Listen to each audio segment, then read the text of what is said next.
If somebody was 60 years old or 80 years old, and the person was captured as a registered voter in 2015, up to that, the person has not gotten to 18 years.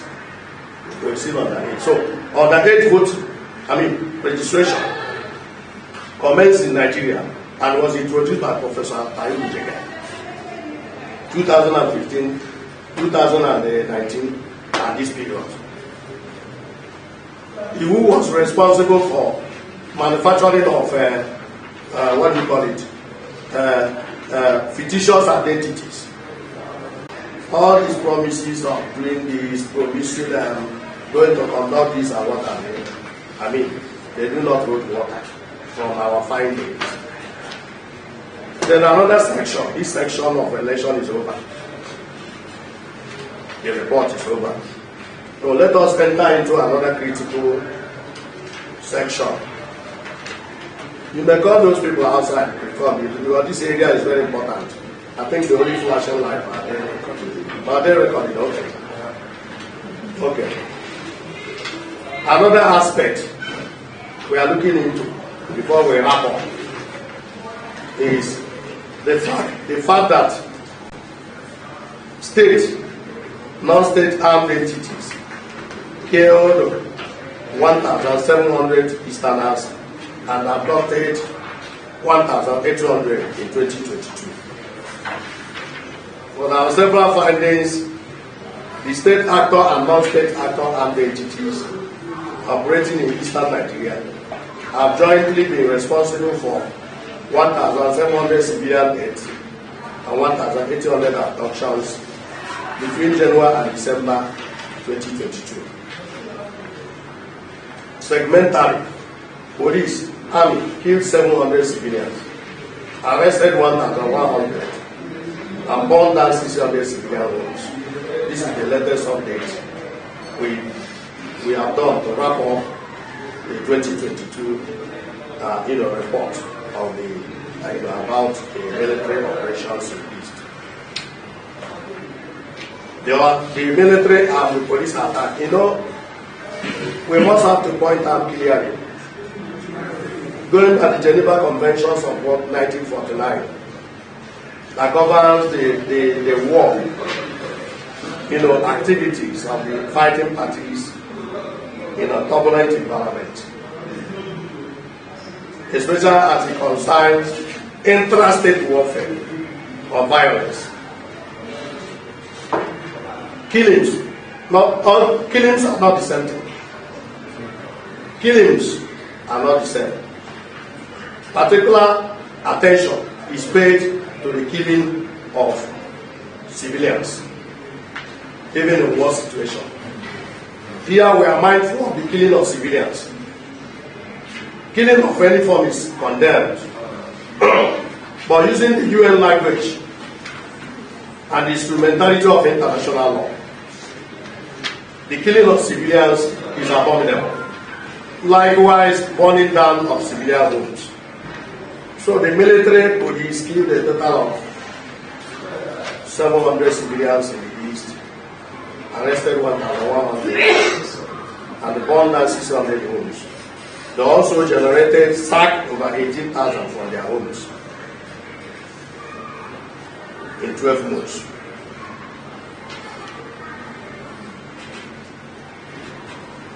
Then, Fulani jihadists are responsible for 410 deaths, killing of 410 Easterners in the East in 2022.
we call security without local content.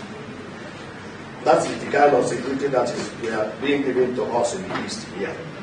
No local content, no local involvement. Even in law too. So, quoting the Lieutenant Jesse event, after talking to people to return home, the people who fled, heeded his call and started coming back home. But in less than 48 hours after, signals came, and the man was moved to Wakoso 1. And he was replaced by one Captain Idris. And in the next less than 48 hours later, these people struck and killed scores. And we have been complaining, which military has been denying, that the problem we have in this country under this dispensation is that the drafted military and the police and the members of Nigerian security establishment drafted in the East have a different agenda. And it is not out of context if one says that different agenda includes ethnic profiling. The army we used to know is no longer the army we know now. Same with the police. Kidnappings now take place at military checkpoints. It has never been the same. It has never happened before. So, we did a survey recently, excuse me, and we identified 81 Igbo communities being under the military siege. That is where the military camp, or the patrol, or the occupy. We look at the safety of that area and their people. We find out that there has been geometric increase in the incidence of crimes in the area, despite the military presence. There has been geometric increase in the incidences of crime in the area, despite the military presence. And all these crimes involve Sundry criminalities. So, you now begin to ask yourself what is actually happening in Igbo land and beyond, or the entire Southeast, Eastern Nigeria. So, this Sahara Reporters quote is a vivid example of what we have been complaining. Therefore, if military have been professional, have acted professionally, and other policing organizations, the incursion into the eastern forests, bushes, and farmland by jihadist men would have been caught. But the revise turned out to be the case. Excuse me. So, then, apart from military killings and Fulani jihadists, we also have answers to a case, as in who is killing who in the Southeast.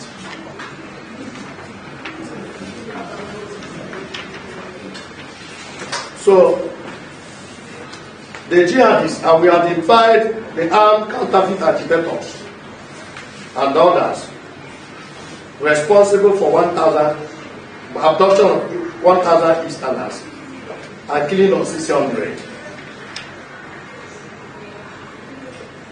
700, sorry, it should be 700. Between January and December. And their names are listed here. Now, coming down here, it is important to identify before you who is killing who in the East. One, those who are breeding, perpetrating the insecurity in the East are 6 in number.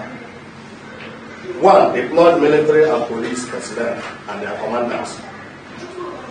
When military and police kill innocent civilians and burn down their houses, are generators of insecurity, because no law permits them to do that. Then 2, militarily aided jihadists who are US men and other jihadists operating in the eastern forests, bushes and farmlands, and major roads and their bypasses in the east. 3, government-backed armed counterfeit agitators. We have identified part of the agitators we have in the east now are government-backed armed counterfeit agitators. It is very, very important to mention it. No election in Biafra land has become a conduit pipe. That is true. Politicians now hijack it, now infiltrate, fund, and all that. In Anambra State, it played a role in 2017, and it was repeated in 2021. No election. By so doing, the conscientious voters will be scared, and they will not participate. Then the electoral process, the election, excuse me, will now be reduced to electoral college arrangement. We have civil servants, conformist civil servants, and the others, compromise others, will be aggregated and congregated to vote, and the result will be cleared, which explains why the current governor of Anambra State was credited with 110,000 in a state that has 2.7 million registered voters and 2.5 or 2.6 million PVC voters. That is what is happening in the East. It is a civil society organization like InterSociety that will open, let the cat out of his bag. Out of the bag. So this issue of no election in Biafra land, no election in Biafra land, it is now politicized, commercialized, and what have you. So then we are still calling for massive transfer of senior military and police officers out of the East. And there shall be arrangement where 60% of the new commanders will be people who were from the East. If you don't want to come here and give us security with local content, we have to put you out. You have to be booted out, and we can make arrangements with our own local vigilante. But if you want to come here, you must not colonize the security deployment in the East. 60% of the officers must come from the East. 20% Muslims, no problem. 20% non-Eastern Christians, no problem. You can't come here and flood the security establishments and formations here with 90% of people or officers from a particular religion or section. That's a major problem. So we took pain to list the affected officers that must be transferred out of the East for East to have a peace of mind. All their names are listed here, including the GOC 2 Division, GOC 4, 6 Division, Brigade Commanders of 14th Brigade or Hafia, 4th Brigade Obinze, 2 Brigade Uyo, and so on. Those in Edo, what do you call it, Calabar, and so on and so forth, and on the Army Commander, and what have you. Then you look at the names, it's chilling, it's very shocking. Just look at the names of senior police officers in the East. AIG is on 5, AIG is on 9, AIG is on 6 Calabar, AIG is on 13. Okay, just look at their name. Look at the names of commissioners of police of Enugu, yes, Enugu, Ebonyi, Abia, Delta, Imo, Cross River, Edo. Look at their names. What kind of security do you expect from those people? So that's the thing. So they have to be booted out. It's not out of context. It's within the confines of the law. That advocacy must be, concentrated and heightened them. In those days in civil liberties organization, we used to do that. Go and launch it, are you sleeping? Yeah. Small time we say transfer, massive transfer. And those people will become jittery. That's a psychological securitization. And we are adding our voice to that effect. I mean, we have not less than 1,500 military roadblocks. We don't call them checkpoints because they are checking nothing. Roadblocks in the east. East include south, south, and southeast. What are they doing there? Anybody that you have given gun in the east, you have opened down a branch of Onitsha main market for him or her. If a soldier is holding gun, that don't disturb him, it is his main market.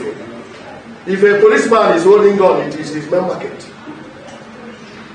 So you now look at, in fact, if you have run into a problem, you go, the man will say, bring all the money in your pocket for mobilization and investigation. So that is the situation we have right now in the East. You have this, all the items they are brought here to protect, to guard against. I mean, oil theft, what have you, bunkering, kidnapping, I mean, there are nothing to write home about in times of securitization and safety in the hands of these security guys. So they should go. So the military checkpoint should be dismantled. If there is going to be military checkpoint, because I remember under MD Abubakar, hello, you remember? He used dismantling of military police checkpoint as his policy direction. And he left behind few others that were pronounced, knowing to the public, look, if you get to where it is after that electrical market at Onitsha, and where the road, you have a well signboard of signboard in quote, police and what you call checkpoint. So once you come there, you drop up the same, just like I can construct ground afterwards, but I will create no more. It's a constructor ground. That's why I use the quotation. So once you come up that place, you now there is a military, police checkpoint here. You prepare yourself. So this military checkpoint has to go. Roadblocks have to go. Likewise, 4,000 police roadblocks in the east, totaling 5,500 have to leave. There should be more than that. They are just giving a conservative estimate. Part of our responsibilities to get things right is power revolution in the east and beyond. We must defy all odds so as to obtain our PVC and vote in the election. If we are able to vote people who understand the fact that they get the vote,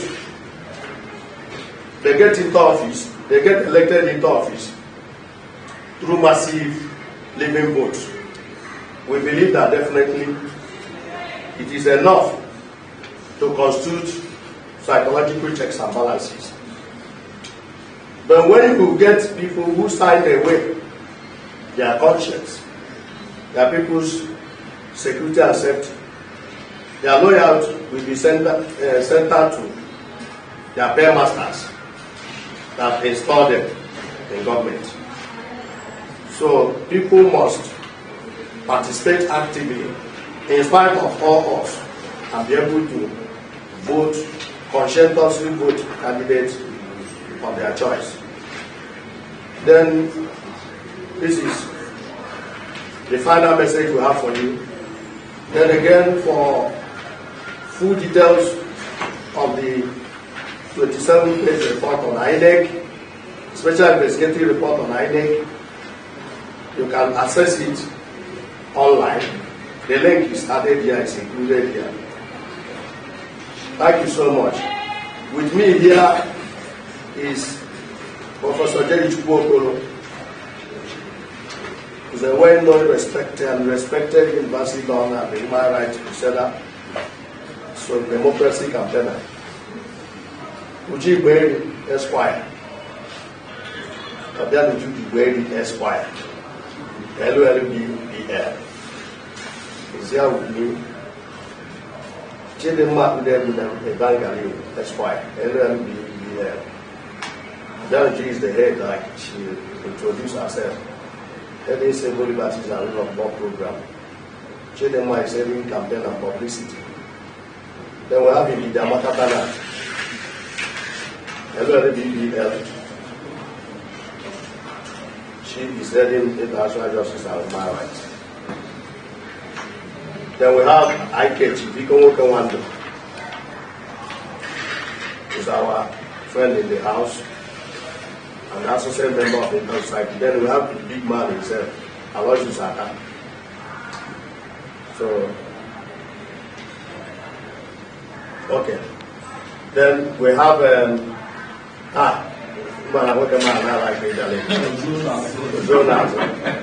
this is a board member of the InterSociety.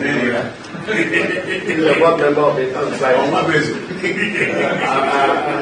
Allah, you're good. A veteran. I mean, a senior, a very senior media practitioner. Allah is with us here. He's a board member. Then again, there is also one thing we are meeting here is the need for political solution to self-determination agitation in the East. And this political solution includes unconditional release of Nnamdi Kanu and all those currently in detention in connection with pro-Biafra agitation anywhere in the country. It is very, very important.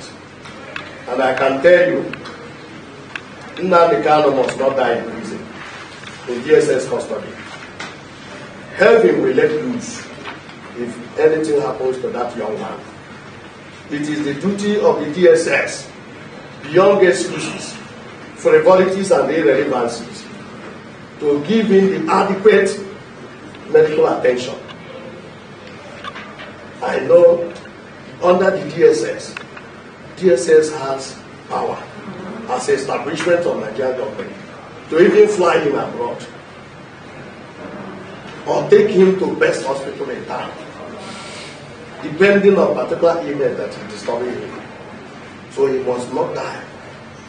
This one is not the issue of killing somebody and getting away with it. The consequences will be far-reaching.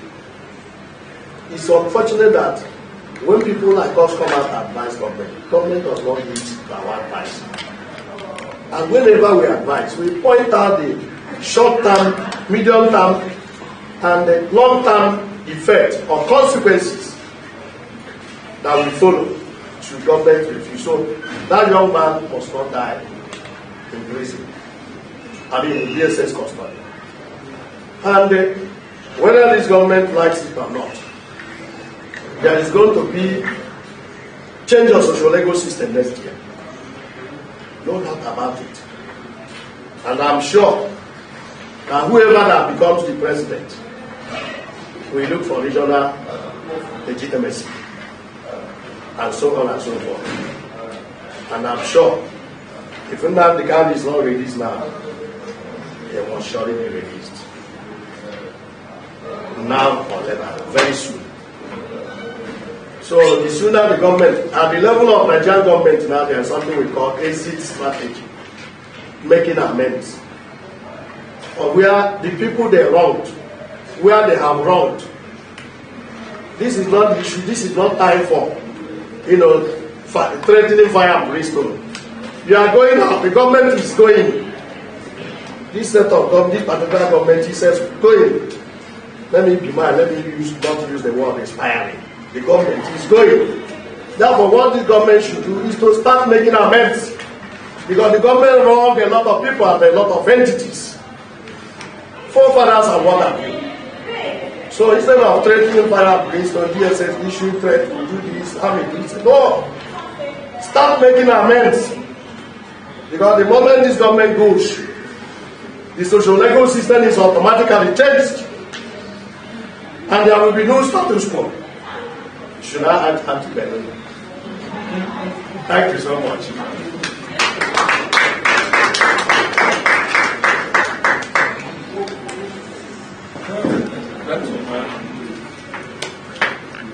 We've had it all. I know, just as I feel, that we have a collector's item and the delight of any news organization or outlet that will serve us not only out within the Sundry press in India, and will also make far-reaching impact in the public space as it concerns governance, 2023 election, and what have you. So I think there is also a tool for questions. And I also need, as we ask, be mindful of the time.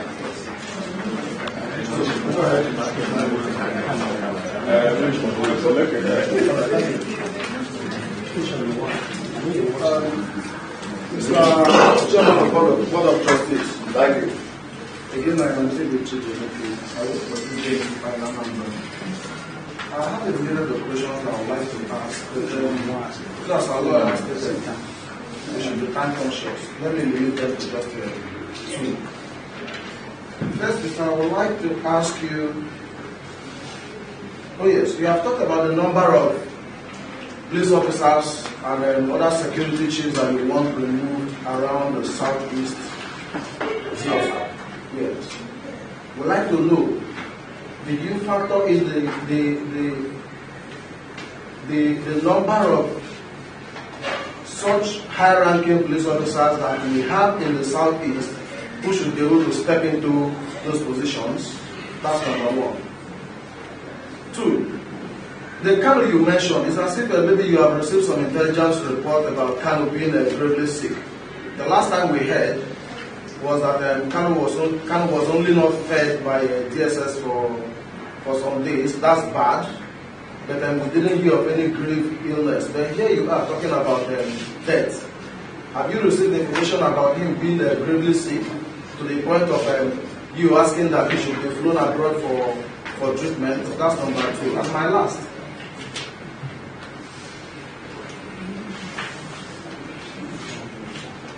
Oh yes. My last question is all the allegations you have poured out on INEC.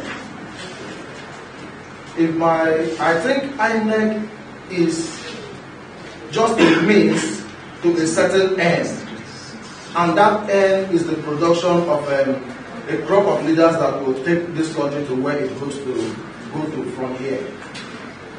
What that means is that if INEC decides to adopt all this rigging plan, I wonder what will be their own game. So what I'm thinking in this regard is that someone may be propelling INEC to do this, and I look forward to hearing you talk about who that person could be, because if Professor Yakub Mahmoud rigs the election, I am sure he's not going to be the president of Nigeria in 2023. So since INEC is not an end itself, but a means to a certain end, who, please, do you think is propelling these rigging tactics that INEC is adopting so very strongly? Thank you. Well, let me start with your last question. For the beginning of this press conference, I told you one thing that is clear. Who we are. I told you who we are. I told you we do not beat about the bush. We know the law. And when we speak within the confines of the law. There is something we call vicarious liability.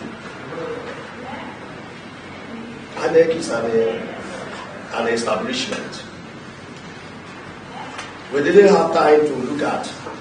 In our report, we exhausted all the functions of INEC. You just raised the issue of INEC, possibility of INEC being remote controlled. If the chairman of INEC or INEC itself allow itself to be remote controlled, that means the entire national commissioners and state president electoral commissioners and chairman of INEC should resign, because INEC ought not to be remote controlled. The law is very clear. If you look at it, go through the report, you will see a section of the INEC Establishment Act talking about the morality, talking about the appointment of chairman and other officers of INEC, that there must be what? Persons of what? Proven integrity. So it's not my business here to look at who is remote controlling INEC. If INEC allow itself to be remote controlled, then the officials of INEC should not be there. And that brings us to how, despite the public criticisms, Senate went and they confirmed the new resident electoral commissioner, even when there are pieces of incontrovertible evidence showing that they are compromised persons. Some of them are carrying members of popular political parties. Even the Falana also raised the issue and so many others. But INEC, Senate on 6th October, confirmed them. So what are you talking about? He said, so, well, I know you are a journalist, you are trying to balance your story, but then, my brother, there's nothing you can do that will save INEC. What INEC should do is to focus on its functions and responsibilities. Or give way. I'm talking about his top officials. Then that's aside. Secondly, on Nnamdi Kanu. Nnamdi Kanu is not only, yes, we have, the fact, as a matter of fact, well, let me not say it, it's not important. His counsel, we just read that his counsel has their fight suit. We are supposed to have a lawyer here. But because of that development, the lawyer is not here. It's not the issue of feeding. It is the issue of the man being sick. I guess you monitor newspaper report, media report every day. That is the latest. So, by law, if you are holding somebody and you say the person commits an offense, you must ensure the person custodial liberties, shelter, health, and what have you. Even when the court, the federal government says it is doing jiggery-pokery, legal jiggery-pokery, but we are not going there so that let us not sound sentimental. But what we are saying is that nothing, the holding authority, must make sure that nothing happens to that young man. And we are advancing the outgoing government of Nigeria. In 5 days' time, today is 25. In 6 days' time, after 6 days' time, we enter the year 2023. And everybody will be picking up things and what have you. So let them, come back to their senses. And they look for political solution to some of these things. We remember how Obasanjo and Olufalaye were allowed to vie for presidency of the country. It's just to what do you call it? Yeah, to doubt this thing. Tension. That matter of Nadeko, their attacks and what have you. We said, please let this region, they have suffered. As far as this democracy, military, what have you, is concerned, these people should be allowed. And that was how we follow here and the passenger match. So it's part of that political solution. And that brought a peace to the country. The Igbos didn't agitate, even though somebody from here participated, but at the point, let there be peace. So that is what this government should be doing now. That's aside. Coming to take one, the first question. I said east. I didn't say southeast. I said east. East, that is to say all eastern Nigeria and middle belt, if you like. 11 states in the east.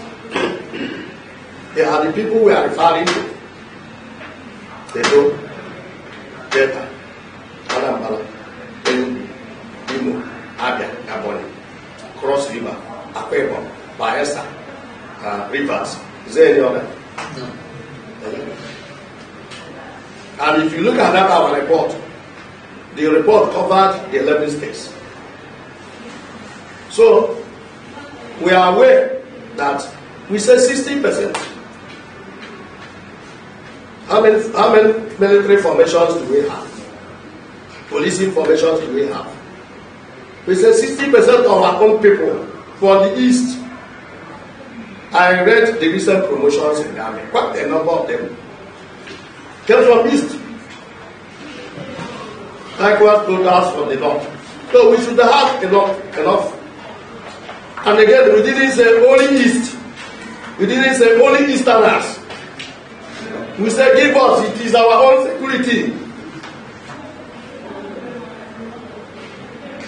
You cannot bring an inspector of police from America and ask him to come and do security and safety here. Without being authorized. It's not possible. So give us people, let our people be majority. Like I'm giving you the instance of that lieutenant that came from Imo State. Went and appealed to people that fled. So they started understanding his language. I started eating him.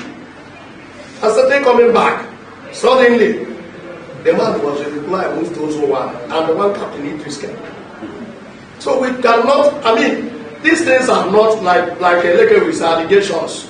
Well, if you like, we call them allegations. But they are allegations with substance.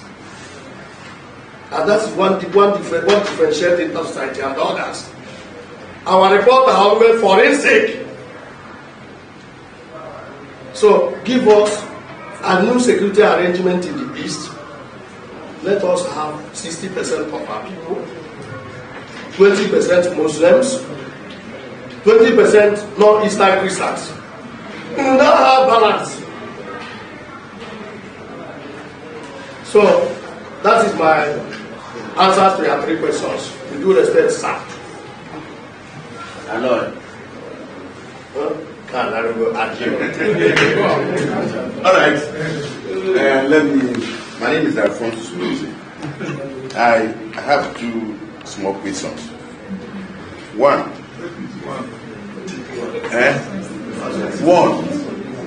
is you have mentioned the killings in the southeast. You mentioned non-state actors.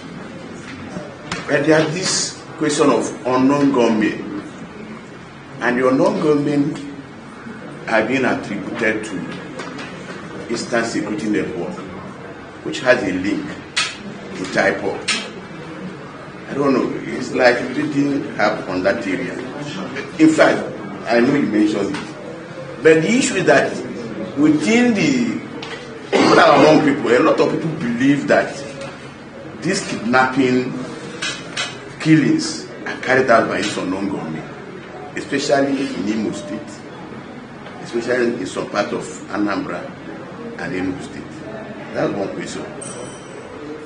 The next one is the issue of the National Voters Register you addressed. Just recently when they did the INEC did one exercise, voters, the last exercise they did, when the people were asked to come and to look at their names.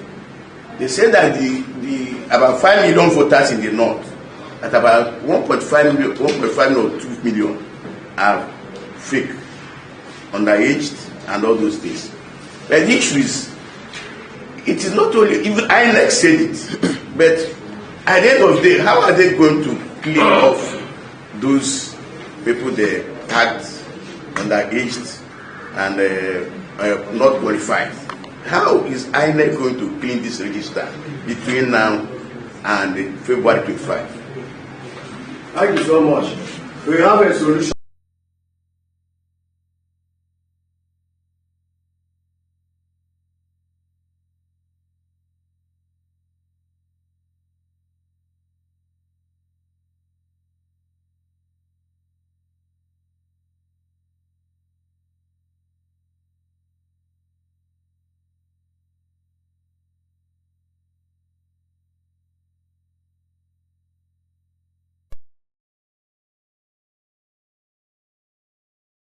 Cases and what have you. But the people kept whirling information suggesting that it is not, they are not isolated cases. Therefore, if you are waiting for INEC to clean whatever, INEC will not clean it.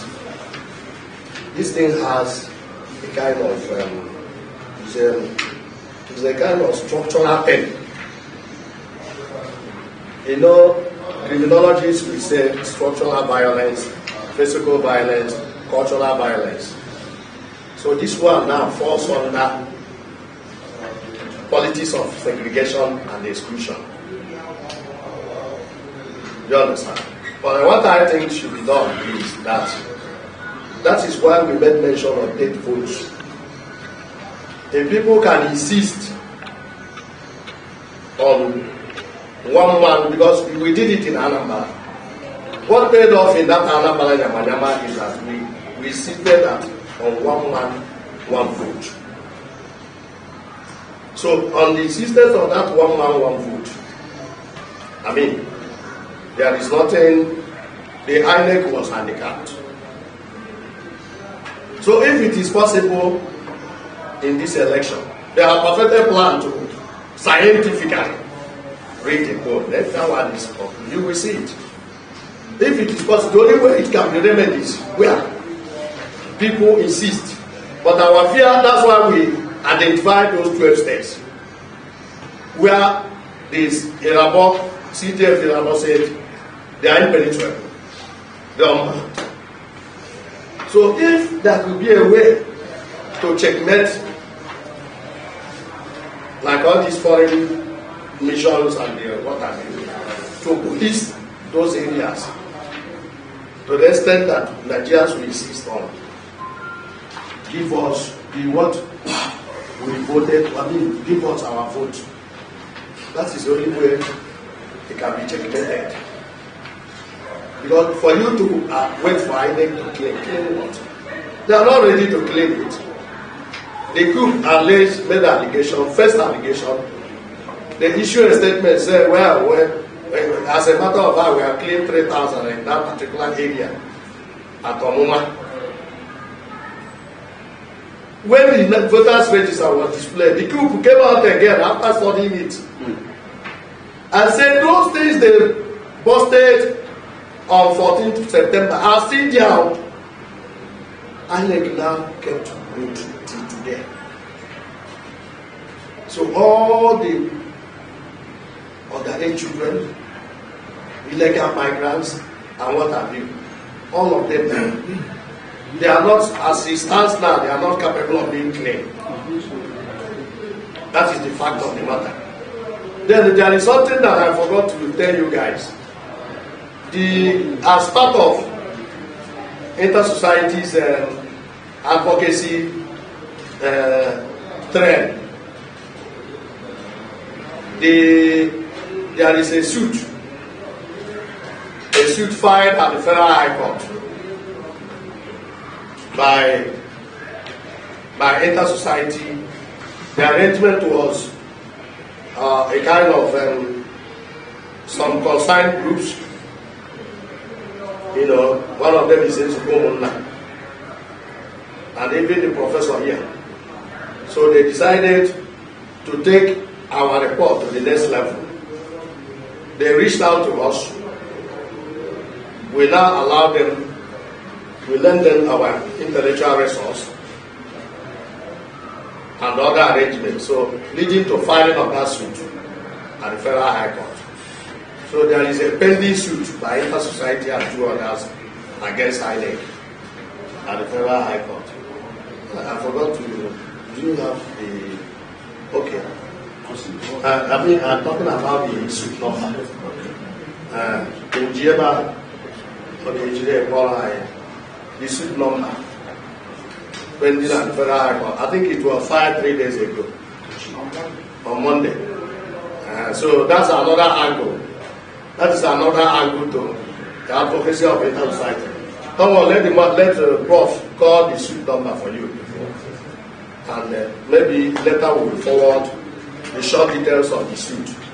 We upload that for you guys. So where is it? So let this suit. Okay. Let this suit number. The suit number is. Yes,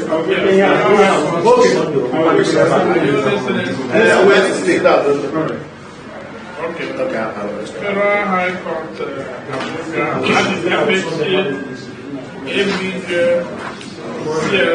2348/2022. The plaintiff. Okay, that's all. Yeah, that's all. It's a class action suit. Then there is a question omitted. Omitted or? Yeah, I know. So issue of unknown comment. It was explained. I highlighted in that report. These guys, yes, the unknown government thing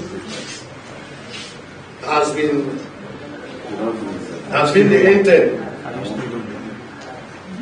I'm explaining the point. The unknown government thing has been the intent in the southeast. In the southeast, yeah, granted that there is this Eastern Security Network, which, if you look at our various reports, they have come under our attack for targeting government facilities and killing security personnel. As I told you, we speak from statistical point of view. But at a point,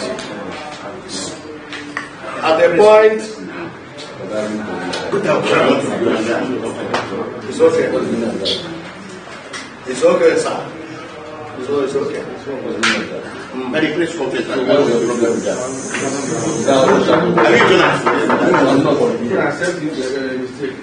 Accept your mistake, my friend.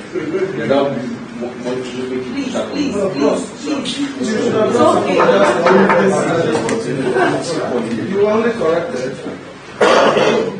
So, as I was explaining, that is the essence of that unknown government thing. So, I'm aware, as an investigator and as a researcher, that the lawyers to the IPOB leader severally prevailed on him to issue firm directive for cessation of that aspect, because the group came as a result of, they said, to checkmate the incursion by the jihadists. So I'm aware of that fact, and the group heeded on account that directive was given, and on account of the intervention of the lawyers. But because of what we have in the East, because of the, I don't know how to put it, the security operators in the East have vowed to continue on that false narrative. That is the truth of the matter. For everything that happened in the East, when state criminal entities strike, I said it's IPOB, ESL. When cultists strike, they said ESL. When rapists strike, they said ESL. Everything in the East is ESL. Even we have not heard of any official security information regarding the activities of Fulani herdsmen. Nobody has mentioned it. It's only IPOB, ESL. If a husband and wife, his wife, had problem with him, we arrested Like the one we arrested husband and wife who are the IPOB members of our people. We arrested husband and wife who are IPOB members from Cross River. That has been the problem. And one thing as a criminologist and security expert, I know as a fact that when a crime is being perpetrated, and those people assigned the complete perpetration, decide to divert people's attention, then there will be increase in the incident of that crime. Because you have not been able to apprehend the real perpetrators. You know them, but you refuse to apprehend them. And you are blaming it on another. If a kidnapper that is living behind their street is engaged in act of kidnapping, and the locals now say, no, it is somebody from Obueke that is doing it, you have emboldened that kidnapper. He will continue in his kidnapping business. Then when you bust him and his gang, kidnapping ends. When we talk of criminals, all these people in criminality, they are minute, they are very, very small, very, very insignificant in number. And the moment you bust, one group have capacity to terrorize the entire Obueke, for instance. But when you bust that group, the criminality ends. So why is it that you every day you say this, you find out that these guys, these security guys have been going about killing people, innocent people, leaving those, turning blind eye on those who are actually perpetrating the act. And that is what we are complaining. Go after the fighting parties. You cannot come to the East, or especially the Southeast, and say, we are here for security and safety. Only for you, for us, or for people to find out that you are aiding and abetting that insecurity. So that's why we identify 6 criminal entities, state actors and non-state actors, responsible for insecurity in the East. And that is how it is. That's the situation right now on the ground.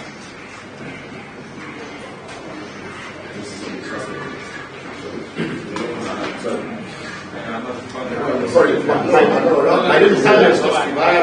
I think I should be last person. My name is Njenje. I use my work for African Examiner. Sir, for people of Saudi, it's like you're completely exonerating IPOB and ESN. It's like you're completely exonerating them because we found occasions where these guys have been apprehended as men, and they found in them IPOB regalia. Like what happened in a way, just 2 weeks ago, when they went to set INEC officer at place. You saw what happened.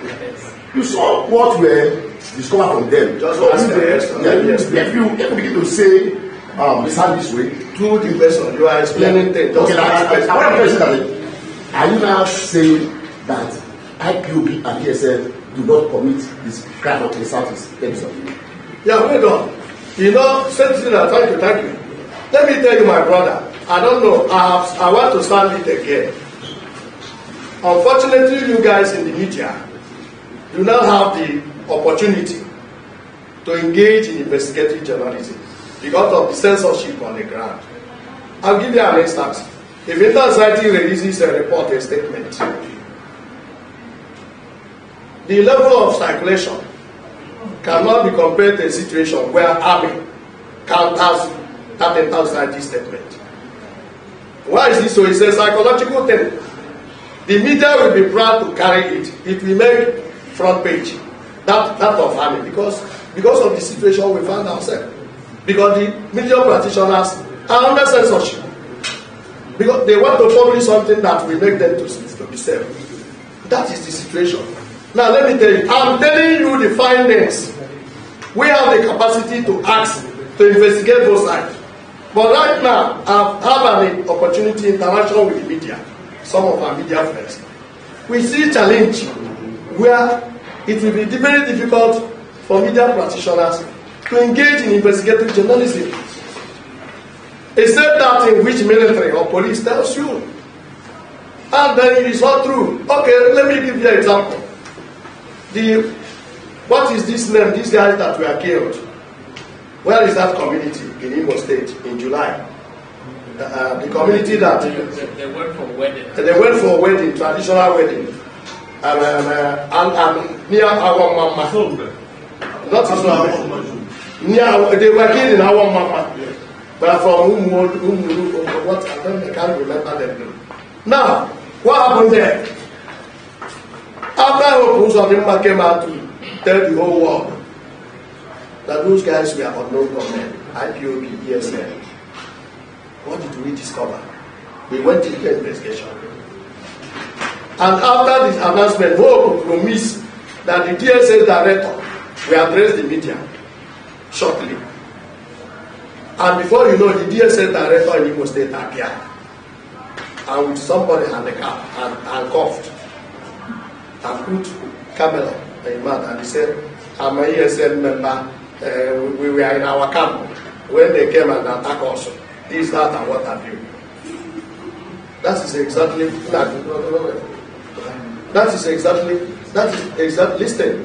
listen, that is exactly the point we are making.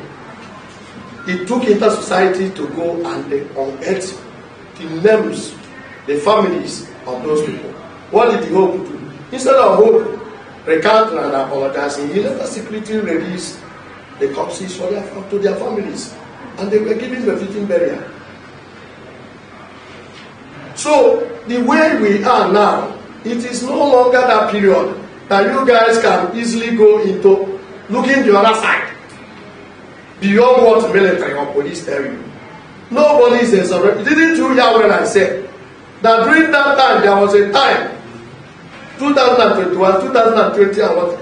And ESN was formed on December 20, 2020.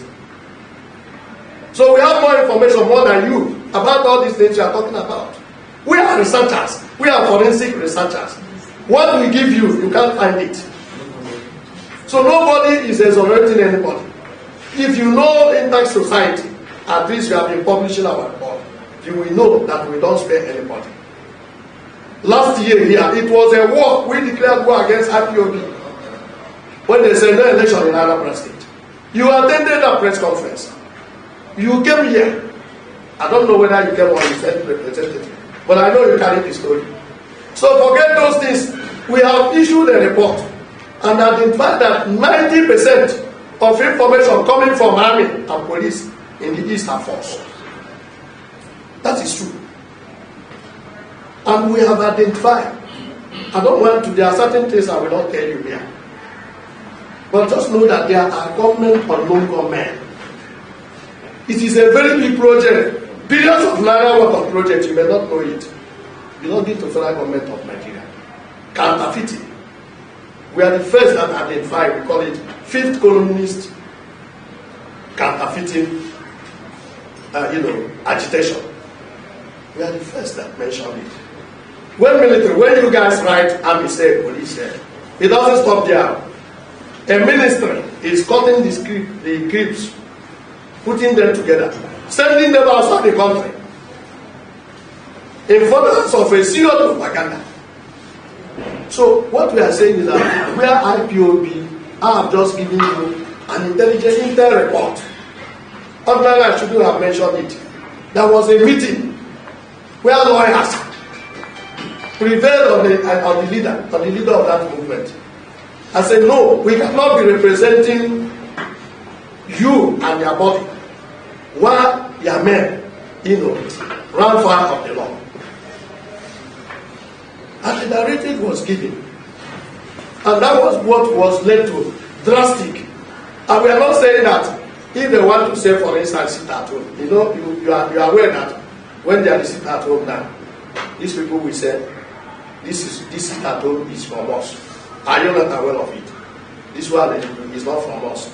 And that one that is from them. So once somebody picks God, the person has taken God. That is it. But government must have to. We must no longer be joining government where black is black. Government must call it black. Where white is white. Government must call it white. We are the only people that can speak without fear. We can openly attack IPOB and ESL. If they are found. If they are found, and nothing will happen.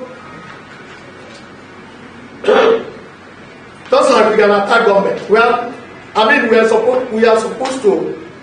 are social sense and conscience of the masses. And what we do it pricelessly. Look at it here. Look at it here. Have you seen it? Have you seen the supporters? Those who supported this press conference. That's what we do. We want a situation where we come and tell you things conscientiously and independently. So that is it. Thank you. Thank you.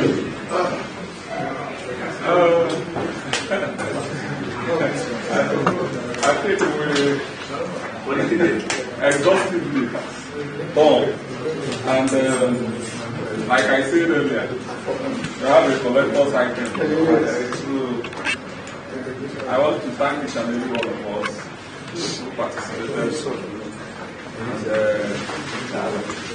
the spirit of the city also, while we are celebrating the work as journalists are, they walk around the work. So the and his team, thank you also for hosting us.